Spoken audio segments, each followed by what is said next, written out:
I feel like this isn't my best look. I worked out today, that's why my hair is up and I'm looking a bit messy. I just want to talk to you about some books I finished today. And by the way, I'm starting a new vlog for this week. The aim of this week is to wrap up some current reads in order for me to then be able to focus on my April TBR. So wrapping up current reads, I sort of have like 4 actual current reads, or at least when I started the day. But today I've actually finished 2 of those, so let's talk about it. I just actually finished reading Catching Fire. I finished my reread of it. It's well annotated and highlighted and all of that. And do I have some opinions? First of all, of course, it's a 5-star. This book is so different than Hunger Games. If you don't know, by the way, this is my first time rereading the series. I'm rereading them in preparation for getting into Sunrise on the Reaping. I have a video where I discussed some of my thoughts I had while I was rereading Hunger Games. I can link it. It's so different than the first book, like majorly different. It's so much more political. So much more political. 2/3 of the book isn't even the games. The games, the 75th Hunger Games, is in the last part of the book. The first 2 parts are about the victory tour and like the preparations before the Hunger Games and all of that.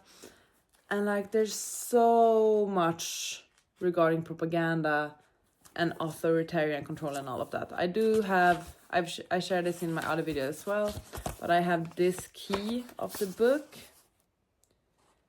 So there's like propaganda, authoritarian control, shit's too real. I didn't use that one. Maybe I didn't think of it. Katniss / unreliable narrator. We will talk more about this. Other characters, because I'm keeping track of mainly Haymitch, since I'm doing this in preparation for his book. World building / foreshadowing and like. Regarding Katniss being an unreliable narrator, it's so frustrating to read this book from her point of view. She is so oblivious, she has no clue what's going on whatsoever, and she's smart. She proved in the first book how smart she is. And suddenly it's like that's gone out of the window, or she doesn't really question anything. She's so focused on saving Peeta, keeping Peeta alive. That's everything she thinks about.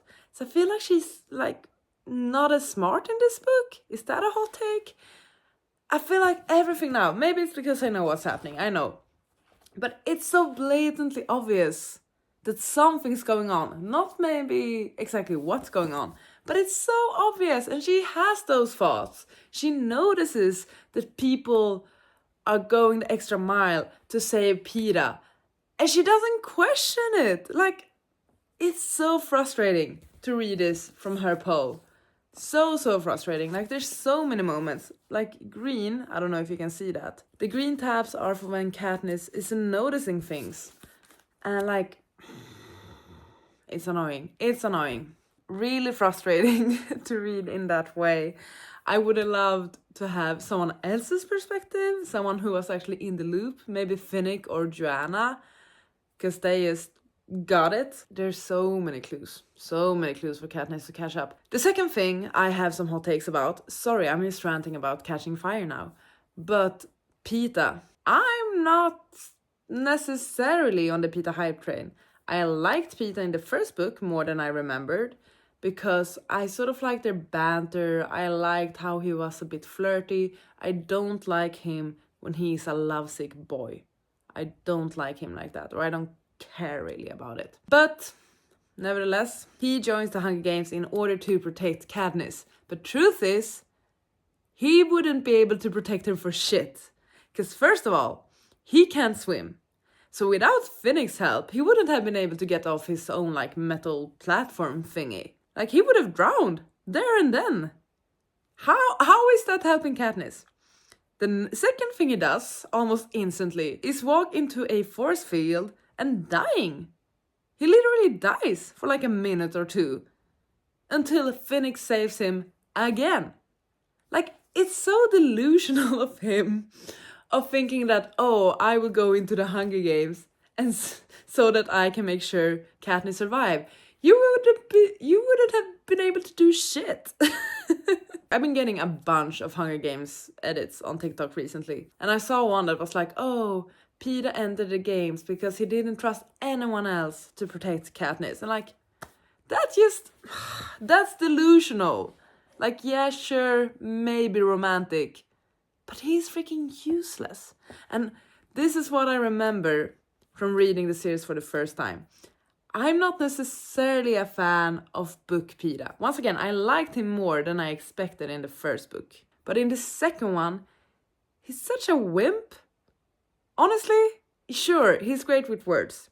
He does the thing during Caesar's interview, and like he can manage a crowd and an audience, definitely. But in an arena, useless. And also the entire discourse regarding who Katniss really loves, if it's Peter or if it's Gale. I'm certain she loves both and that she doesn't really know what she feels. But denying that she has feelings for Gale is wrong too. Because every time something happens in the book, whether it's like she's showing affection to Peeta or there's something regarding their fake relationship, her first thought is always Gale. What will Gale think of this? How will he feel about this? How will he react? And like, maybe she doesn't love him in that way, but there's still some interest there, because otherwise she wouldn't be thinking like that.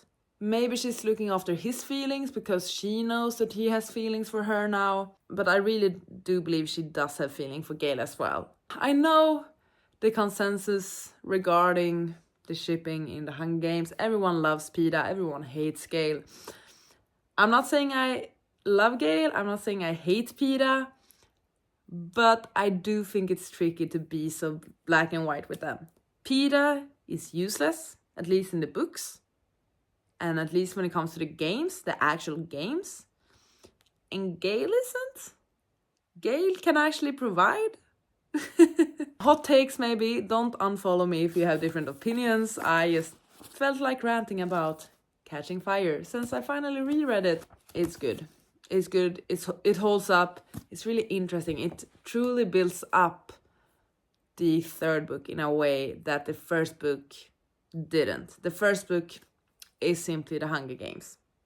This one is so much deeper and so much more, and that's really, really interesting, I think. And I like the characters introduced, and I like that the world is expanding, and I'm so excited to rewatch the movie. I remember loving Catching Fire, like the movie. I saw it 3 times at the cinema. 3 times, okay? Usually, like with Twilight, which was like my jam, those movies I went and saw twice each time at the cinema. Catching Fire is the only movie I've ever seen 3 times at the cinema. I have rewatched it since, but I'm very excited to rewatch it now with the book fresh in mind. But before we do that, we need to read Mockingjay and we need to read Sunrise on Reaping. Then I'm gonna do my movie marathon of all the Hunger Games movies. There's a second book I finished reading today, and that is The House of My Mother by Sherry Frankie, I think. I listened to this one as an audiobook. I finished it on my walk home from my workout. And it's a memoir about the daughter of a family vlogger, let's say. I'm not familiar with this case, actually. I didn't know about this YouTube channel. I didn't know about this family and everything that happened. First of all, the audiobook is also narrated by the author, which is something I typically love with my memoirs. Sherry is the daughter of Ruby Frank, who had a YouTube channel about her family life. I think there are like 6 kids in this family, and they were really exposed on social media when they were minors due to their mother having that YouTube channel and like exposing them and using them for monetization. And the thing with this family, and especially the mother, is that she was later accused and sentenced for abusing her children together with another woman who shared the same church religion beliefs, sort of thing. There was, I'm assuming, a lot of media surrounding this case. a few years ago. And now Sherry has come out and told her story in the way that she wants to, which is great. I really, really enjoyed this book. I love when an author narrates their own book, even though I understand it might be difficult. And I thought she did a great job of telling the story. And I think it's a very important and powerful story. I'm hoping it will have some impact on the discussions regarding family bloggers, because I feel like that's a topic that's going to be more discussed and explored in the next few years, like the effects of family blogging and vlogging, and overall the effects of social media and YouTube and like daily vlogging. I'm very curious about the next few years and what might come out of that, especially from those that were at YouTube at a very young age. I just thought it was great. I thought it was really good. I would have appreciated some more conclusions in the end regarding the role that the families believes the church they belong to and religion overall played into this, because I feel like that was sort of skimmed over, and I read somewhere that Sherry is still a member of this church, so maybe that's why she didn't really want to criticize that. But she also shared some understandings of how if someone says that they are talking with the words of God, she doesn't really trust them anymore, which makes complete sense. She only trusts her own conversations with God. I get that, makes sense considering her experiences, but I would have liked a bit more nuance surrounding that. I feel like that's a very central part to why things evolved the way they did with Ruby, her friend Jody, and all of that. Great book. If you're looking for a new memoir, if you enjoy memoirs, I highly, highly recommend this one. It was really interesting. So I mean, like, I already finished 2 books today and it's only Monday. So fingers crossed that I'm able to wrap up at least 2 more books this week. And that way I can then completely focus on my April TBR, which is gonna be insane because I have a vlog I want to do. I am still working on my Buzzwordathon books. And there's like, I have my library books. I have things to read. I have things to do. My other 2 current reads, I will talk more about them later, but it's Deep Cuts, which I'm like, what could it be? 60% through maybe? I am enjoying that one. And also I started Nothing Burns as Bright as You, which is a YA queer love story told in verse. And it's actually beautifully written. I'm surprised by how much I like the writing. I typically don't read in verse. I've only done it a few times. It's not something I'm drawn to. It's not something I really understand. But despite that, the actual writing is stunning. The way this author is using words, gorgeous. But yeah, we'll probably talk about that later. I'm gonna go and have a shower now, get ready for bed. I'm gonna have a hectic work week. I feel like I have plenty of things to do. I've also started to crochet again. I've started a new project. Let me just share that. So I'm gonna crochet a bag, and this is the start of it. I've done, 12 rows of this. I need to do like another 21 rows of this. It's looking all right, actually. Am I keeping track of all the stitches? Maybe not. So I have some new yarn for this project and I'm excited to make myself a little bag for the summer. Now, shower, bed, see you later.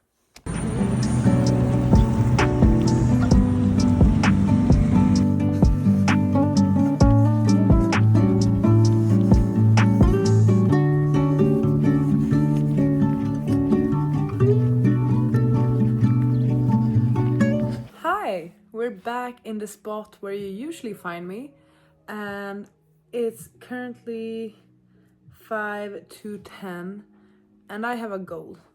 I want to see if I can finish Deep Cuts tonight. I'm currently on page 190. That means that I have, let's say, about 80 pages left. I'm gonna make an attempt at wrapping this one up. I would love to. I read it a bit earlier today. I'm still enjoying it. And I also want to mention I read a bit in Nothing Burns as Bright as You when I went into town this morning, and Honestly, this one is surprising me and might very well be this year's surprise because I love it in so many ways. Like plot, I don't know, but the writing, stunning, gorgeous, beautiful. When I read this, I get this urge to get inside of the book and just like, I don't know, immerse myself with the words. I want to reread this already, annotate it, I want to rip the pages out. It might sound drastic, but like, it's like I want to frame these words.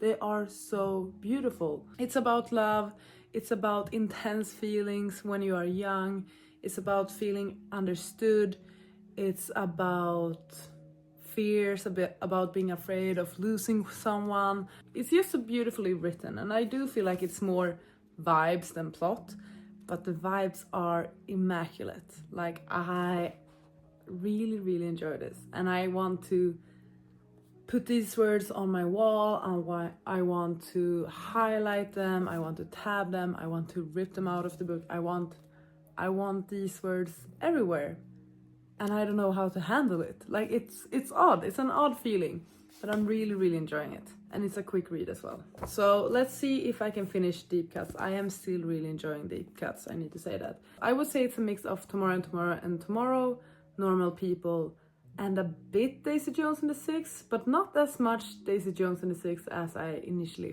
thought.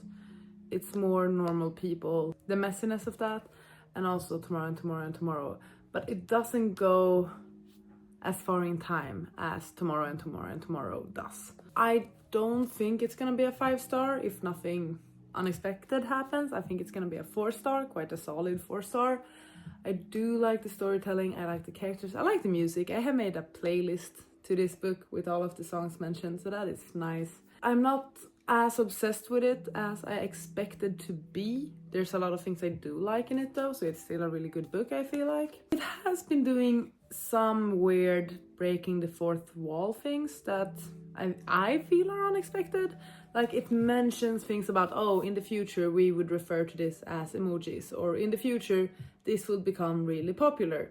And I don't like that. It's unexpected in the way the story started out, if that makes sense. Those are just like a few moments that have taken me out of the story. It is messy. These characters make mistakes. I'm interested to see where it goes though. So yeah, gonna focus on this one. Let's see if I can wrap this one up.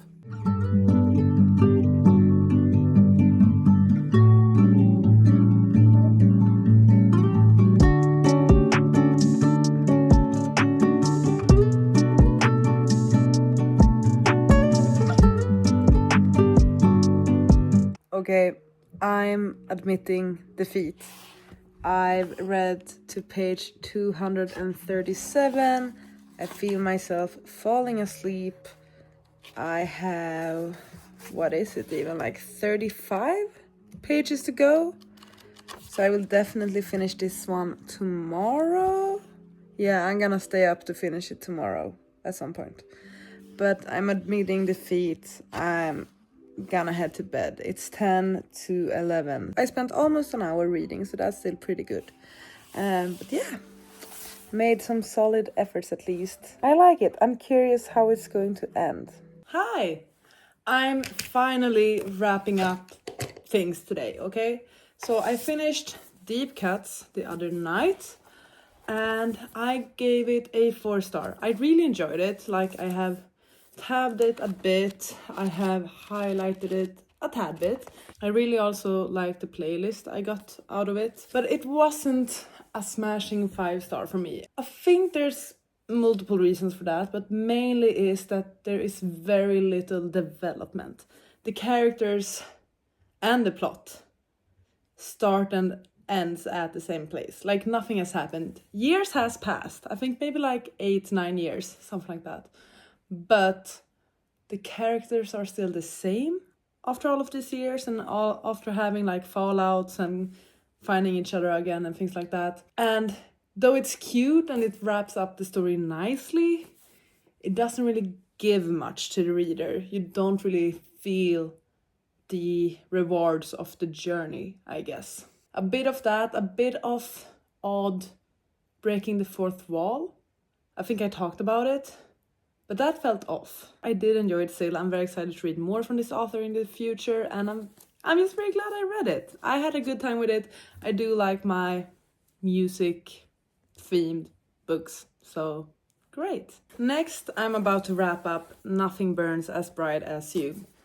I have 70 pages to go. I'm gonna end it now in one sitting. It's a very quick read because it is written in verse, so like one page really doesn't take that long to read. I am enjoying this immensely. So much more than I thought I would. I think it's gonna be like a 4-star, 4.5. It is a book that I'm already very excited to reread and annotate. Initially, when I started reading this one, I did it with the intention of then unhauling it or like donating it or something. But now I'm definitely keeping this one on my bookshelves so that I have the option in the future to reread this one and fully appreciate the beautiful, stunning, and gorgeous words in it. Like, it's so beautifully written. I'm very impressed. I'm really interested in reading more books with this type of vibe. So let me know. I've had a great time with this one. It's gone above and beyond my expectations, and I am excited to wrap it up.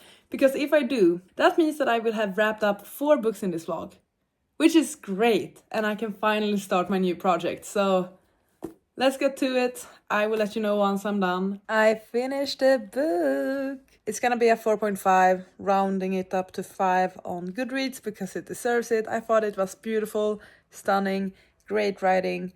It's plotless, but with so much emotion and very beautiful quotes. Honestly, you don't need to know what it's about, really. It's about 2 girls, about queer love, about how dependent you can be on another person, about friendship, about fear. And that means that I can finally wrap up this vlog. Yay! I finished 4 books, and most of them, I think it was 1 5-star, 1 4.5, 1 4, and another 5. It's been a great reading vlog. Everything was 4 stars or above. Amazing, good on me. Thank you so much for watching this video. I really hope you enjoyed it. Please take care, and I'll see you on the next one. Bye!